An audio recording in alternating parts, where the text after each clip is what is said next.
Rebonjour, je suis Kouloune et bienvenue dans Chinese School. Après tant d'années d'expérience en enseignement du chinois, je constate que les temps sont vraiment l'ennemi des étudiants. Contrairement à ce que l'on pense, les temps sont bien présents dans la langue française. On les utilise même tous les jours. Je vais prendre ces exemples pour expliquer ce que sont les temps. Imaginez que vos enfants font des bêtises et vous les ordonnez d'arrêter. Quel temps employez-vous? Arrête! Un temps impératif, n'est-ce pas? Ou bien quand vous répondez au téléphone et vous dites « Allô », vous employez un temps « mon temps », n'est-ce pas? C'est tout à fait pareil avec le chinois. Il y a des temps montant, descendant, plat. Et dans la langue officielle parlée en Chine, le mandarin, il existe 4 temps différents et les temps sont toujours sur les voyelles. Nous allons d'abord voir dans cette vidéo le premier et le deuxième temps. Le premier temps est le temps le plus haut. Dans une fourchette de 1 à 5, il se place sur le 5. Il est indiqué par un accent plat, comme ça. Comment sonne le premier temps? C'est comme si votre dentiste vous dit de dire « Ah ». Chez le dentiste, on ouvre la bouche. « Ah ». Ah.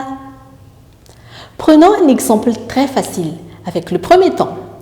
En chinois, maman veut dire ma. Le temps est sur la voyelle A et on ouvre bien la bouche et on insiste un peu sur la voyelle A, ce qui nous donne ma. Ma. Voilà, c'est le premier temps. Prenons encore un autre exemple. Le verbe tirer veut dire la. Le temps est toujours sur la voyelle et on insiste sur cette voyelle en gardant cette hauteur, ce qui nous donne la. Ça veut dire tirer.